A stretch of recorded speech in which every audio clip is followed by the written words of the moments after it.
Welcome back. Now once you've logged into your account, you will have settings that you can configure, and you're going to go to this top menu, and you're going to have first your public profile, and what you'll be able to do is to click Edit Info, and you'll be able to update with your image, your website, and then your location. If you choose to, however, you can leave all of this as the default setting and then just click Save Changes. What you can also do is edit your account settings, and it's here where you can sign out of all of your other devices. For example, if you are also logged into your mobile device, you can log out of that device from this page. You can also manage any billing that you have, if you have in the upgraded level. Now, Canva will give you the opportunity to purchase premium images and other features once you are doing design.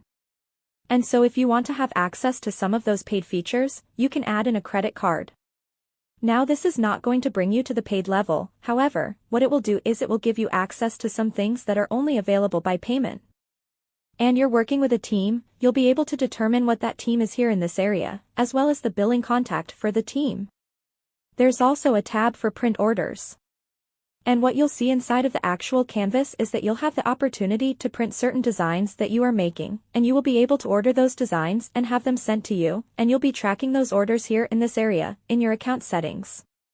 Now finally, we're going to come back to the account tab, and if you feel as if you want to just deactivate your entire account, you can do that from this panel.